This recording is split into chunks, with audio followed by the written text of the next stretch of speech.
자, 하나님 말씀은 사도행전 2장의 말씀을 보겠습니다.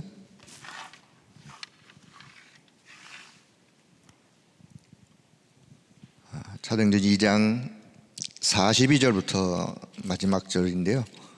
자, 2장 피셨으니까 2장 1절부터 4절의 말씀을 읽고 42절로 넘어갈 테니까요. 자, 성경 가지신 분들은 사도행전 2장 1절에 4절의 말씀 같이 봅니다.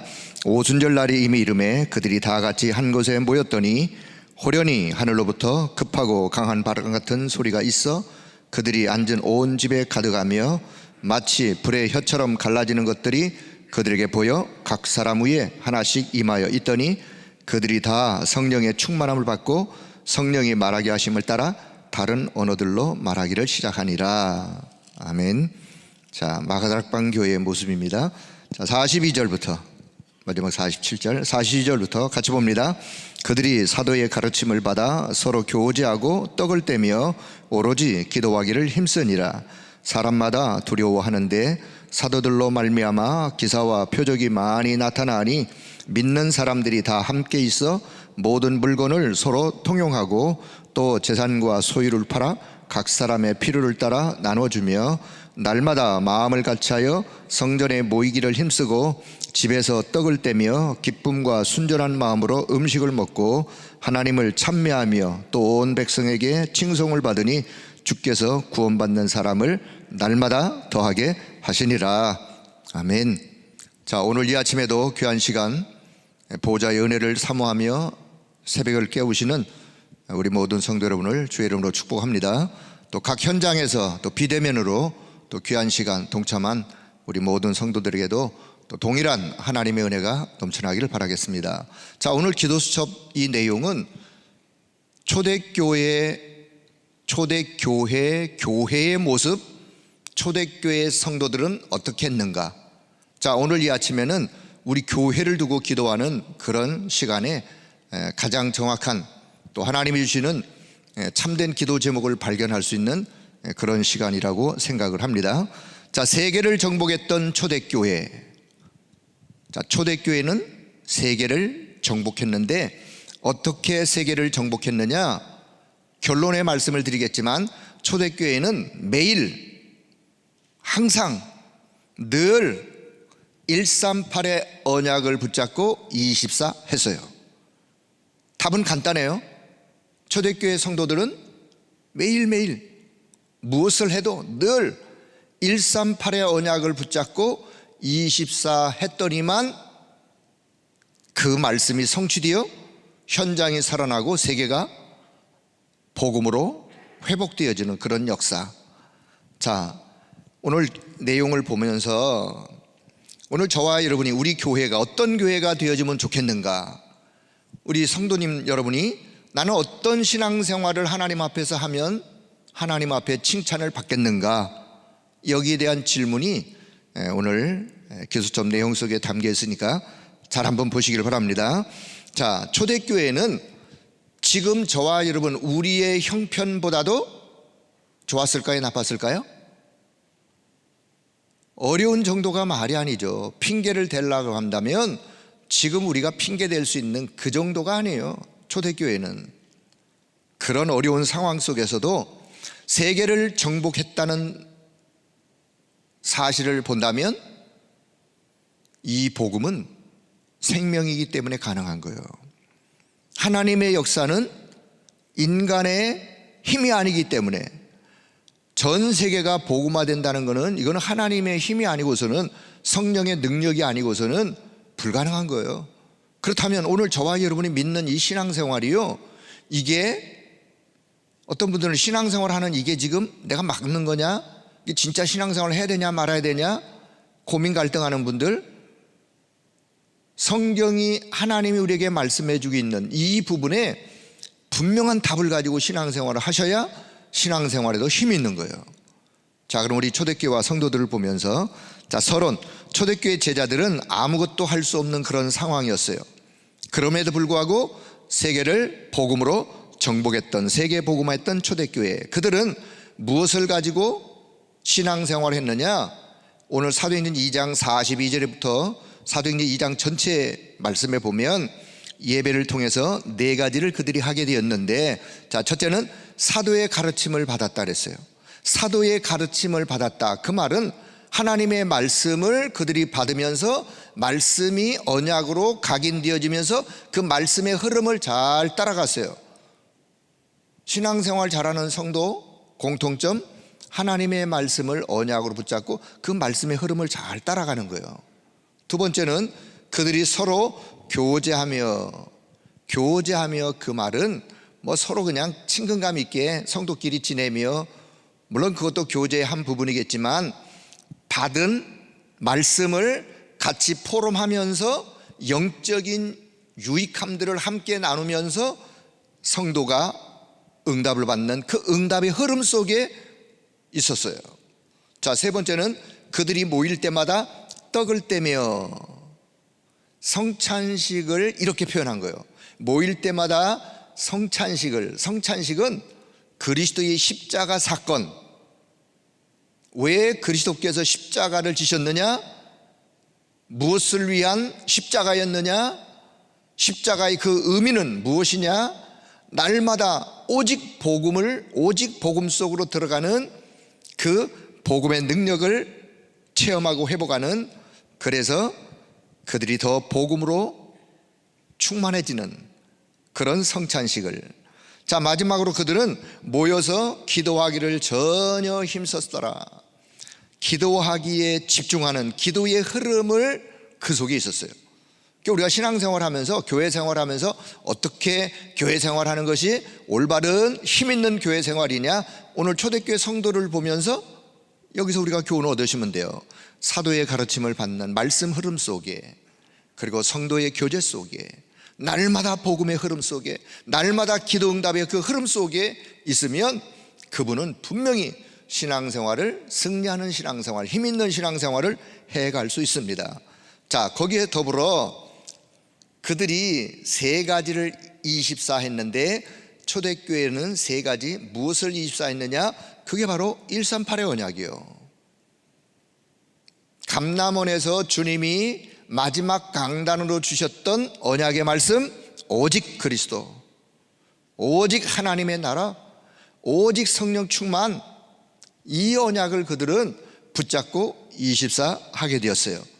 저와 여러분이 이 138의 이 언약은 늘 묵상하고 늘 언약으로 붙잡고 기도해야 될 내용 중에 한 부분이 바로 이 부분이에요. 자, 그래서 첫째, 초대교회 제자들은 138의 그 언약 안에서 모든 것을 찾아낼 뿐만 아니라 138의 언약을 현장에서 체험하는 그런 신앙생활을 했던 초대교회 제자들이었어요. 여러분, 우리가 138 그러는데 정말 이 138의 이 언약이 얼마나 소중하냐, 성경 66권 전체의 핵심이기도 해요. 도대체 성경 66권은 무엇을 말하는 것이냐라고 질문했을 때 간단하게 138의 언약으로 말씀드릴 수 있어요. 자, 사도행전 1장 1절, 오직 그리스도. 오직 그리스도는 저와 여러분의 인생 모든 문제 해답, 모든 문제 끝, 그 그리스도예요. 오직 그리스도, 내 인생 모든 문제 끝. 이 언약을 잡고 있으면 흑암 세력이 꺾여지고 성령께서 역사하실 뿐만 아니라 하나님의 나라가 이루어지는 그것을 누리는 걸 보고, 오직 하나님의 나라, 사도행 1장 3절에 하나님의 나라, 예수님이 그토록 공생의 초기부터 마지막 공생의 사역을 마무리할 때 하셨던 말씀, 하나님의 나라, 그 하나님의 나라의 영적인 축복을 누리며 살아가는 거예요. 그렇다면 그 사람을 통해서 하나님은 오직 성령 충만이라는 영적 힘을 주시면서 세계를 정복해가는, 사도행 1장 8절. 그래서 이 138의 언약을 초대교회 성도들은 날마다 항상 매일같이 누리면서 그 안에서 모든 체험을, 그러면서 신앙생활을 승리해가는. 자, 이 138의 언약을요, 구약에서 설명을 한다면 세 절기가 138의 언약의 의미가 세 절기 속에 담겨 있어요. 구약 성경은 오실 메시아를 말씀하고 있는 내용이 담겨 있지만 그 구약 성경 전체에서 그러면 뭘 말하고자 하는 것이냐? 새 절기를 통해서 절기 속에 잊지 말라고. 절기는 계속해서 절기를 지켜야 될, 그러면 왜 절기를 지키라고 하느냐? 가장 중요한 것을 각인시키고 후대에게 전달하기 위해서 하나님은 절기 속에다가 하나님이 전달하시고자 하시는 가장 중요한 내용을 담아 놓으신 거예요. 그게 새 절기의 의미예요. 자, 138의 언약을 다시 기억하시면서 초대교회 제자들은 오직 그리스도, 오직 하나님의 나라, 오직 성령이라고 하는 여기에서 모든 것을 찾아냈고 체험하고 누리면서 신앙생활했던 초대교회와 그 성도들. 자, 그렇다면 오늘 이 아침 저와 여러분이 붙잡아야 될 언약이 있다면 138의 이 언약을 붙잡고 어디로 들어가시면 되느냐? 사도행전 1장 14절 속으로 들어가시면 되는 거예요. 138의 언약을 붙잡고 그들이 마가다락방에 모여서 함께 언약을 붙잡고 기도하는 그 기도 속에 사도행전 2장 사건이 벌어지는 거예요. 오순절 날이 이미 이르게 되었을 때 하나님의 시간표, 언약 잡고 기도하는 그들에게 하나님의 시간표, 성령 충만의 역사, 이제는 세계를 살리는 그런 힘을 얻는 초대교회의 모습을 보게 됩니다. 자, 두 번째, 초대교회 제자들은 교회의 축복을 누렸다. 초대교회 성도들은요, 교회의 축복을 누렸던 초대교회. 우리 교회가 진짜 받을 응답이 뭐냐? 우리 교회가 누려야 될 진짜 응답은 뭐겠느냐? 자, 초대교회를 보면서 교회의 진짜 축복이 무엇인지를 우리가 알아야 되는데, 자, 우리가 초대교회 하면요 대표적으로 교회, 새 교회를 말씀드릴 수 있어요. 물론 성경에 새 교회만 있는 게 아니에요. 더 많은 초대교회가 있지만 소아시아 7교회를 포함하여 예배소 지역의 예배소 교회, 고린도 지역에서 고린도 교회, 빌립보 지역의 빌립보 교회, 많은 교회가 있지만 교회의 시작이었던 마가다락방 교회. 자, 마가다락방 교회, 교회의 시작이요. 감람원에서 말씀을 받았던 사람들이, 제자들이 사도행전 1장 14절 마가의 집에 모여서 기도하다가 오순절 성령의 충만을 받고 드디어 교회가 시작이 되었어요. 교회가 시작이 됐다니까요. 그 교회의 시작이 초대교회예요. 초대교회 마가다락방 교회예요. 그래서 마가다락방 교회는 어떤 교회였느냐? 이미 복음에 결론 난 사람들이, 복음에 결론 난 교회. 이제는 우리의 인생과 삶을 오직 복음과 하나님의 나라를 위하여 살아야 되겠다라고 결론 난 자들이 모여서 함께 기도하다가 성령 충만의 역사를 체험하고 이 복음으로 현장을 변화시키는 그 교회가 초대교회예요. 자, 저와 여러분, 신앙생활의 시작, 어디에서 신앙생활이 시작돼야 되느냐? 마가다락방 교회가 받았던 응답에서 신앙생활은 시작이 돼야 돼요. 어디에서 결론이 나야 되느냐?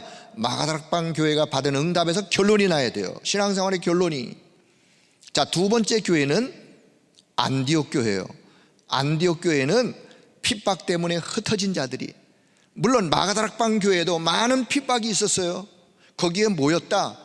거기에 모임 가지면 어떤 대우를 받는지 그 성도들은 그것을 알면서도 모였어요.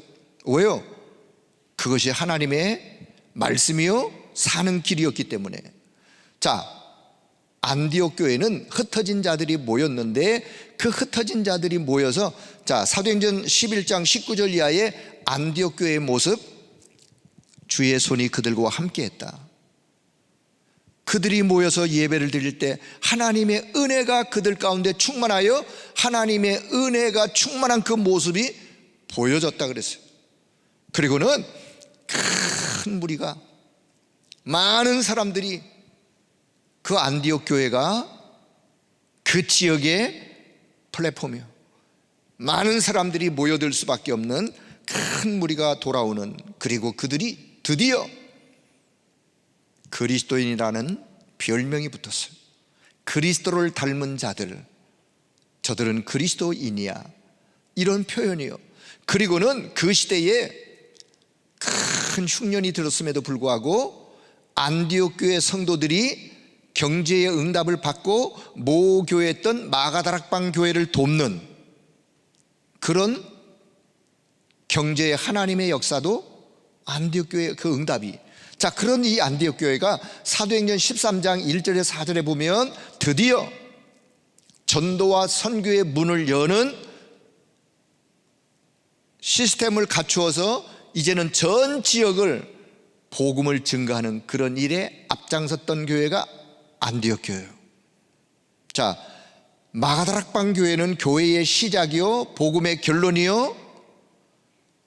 그렇게 시작이 됐다면 교회가 성장해서 이제 안디옥 교회의 모습은 이제는 이 복음이 확산되어지는, 전 지역으로 확산되어지는, 그래서 전도 캠프가 진행되었던 교회가 안디옥 교회예요. 예루살렘을 시작해서 시작되었던 교회가 안디옥에서 시작된 교회가 이제는 그 지중해 전 주변을 복음하는 그런 교회가 안디옥 교회예요. 자, 세 번째 교회가 어떤 교회냐? 이게 이제 로마 교회예요. 로마 교회는 바울이 사도행전 28장 마지막 부분에 로마의 죄수의 몸이 되어 왔지만, 셋집에 감금되어 있지만 거기에 로마의 제자들이 모여들었어요. 거기서 말씀 운동을 펼쳤어요. 거기서 옥중서신을 기록했어요. 그리고 바울이 2년 후에 옥에서 나오게 되었어요. 그 다음부터는 로마를 중심하여 로마에 있는 성도들과 함께 로마 복음화에 힘썼던 전도자 바울. 그런데 바울은 사라지고 나서 250년 동안 10명의 황제가 일어나서 정치적으로 그렇게 압박을 가하고 핍박을 가했지만 로마 교회 성도들이 사라진 게 아니라 오히려 그들은요, 카타콤이라는 자연 동굴, 그들이 거기서 피해서 그 속에서 예배를 드리고 그 속에서 말씀 운동을 펼치고 그 속에서 제자 운동을 펼치고, 그러면서 결국은 로마가 복음 앞에 무릎 꿇는 날이 세계사의 역사 속에, 기독교 역사 속에, 이 지구촌에 사실적으로 있었던 그 이야기예요. 여러분, 로마가 복음화되어지는 것은 곧 세계 복음화예요. 이 땅에 이미 지구촌에 로마가 복음화되어지는, 세계가 복음화되어지는, 그 당시 로마가 전 세계를 제패했어요. 전 세계를 제패했던 그 로마, 하나님의 놀라운 계획을 한번 상상해 보세요. 로마가요, 전 세계를 제패하면서 군사도로, 상업도로, 도로를 닦았어요. 전 세계 도로망을. 그런데요, 로마가 복음화되어지면서 전 세계로 이 도로망을 통해서 전 세계로 복음이 확산되어지는, 그래서 로마 복음화는 곧 세계 복음화 이루었던 교회를 우리는, 우리 교회가 어떤 교회가 되어질 것인가를 살펴보면서 답을 얻는.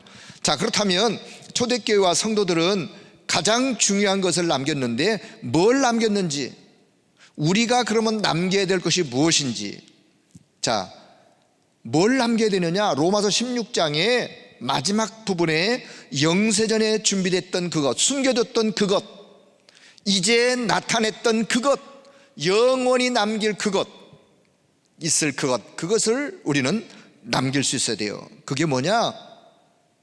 로마 교회가 남겼던 복음운동. 복음운동 그 자체가 생명운동이에요.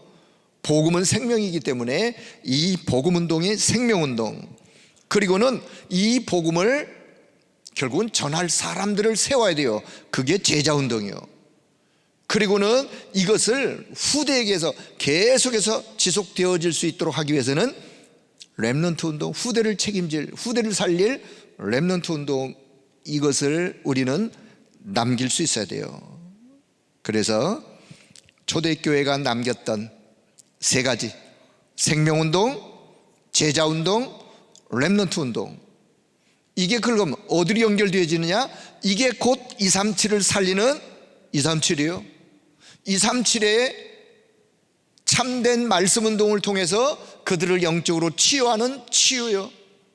그리고는 후대들이 결국은 세계를 살리고 미래를 살릴 위한 서밋을 세우는 237 치유 서밋. 자, 그러면 결론. 그렇다면 이것을 우리의 힘으로 가능하냐? 우리의 힘으로 가능하지 않기 때문에 하나님은 138의 언약을 붙잡고 그 속에 담겨있는 영적 힘을 가지고 이 응답을 이루어가라 답을 주셨어요. 그리고는 이제 응답 25의 하나님의 시간표 속에서 도전할 수 있는, 무엇을 위하여? 우리의 불가능을 근본적인 힘을 얻는 그것을 위한 도전이, 무한세계에 하나님이 예비해 놓으신 힘이 있는데 그 힘을 얻고자 하는 그 일에 도전하는, 그게 우리가 올 한 해 언약으로 붙잡고 가야 될 길이요. 자, 다시 말씀의 전체 결론을 맺도록 하겠습니다. 그러기 위하여 우리는 날마다 138의 언약을 붙잡고 393의 기도 속에 영적인 힘을 얻으면서 그 힘 가지고 한 걸음 한 걸음 가시면 돼요.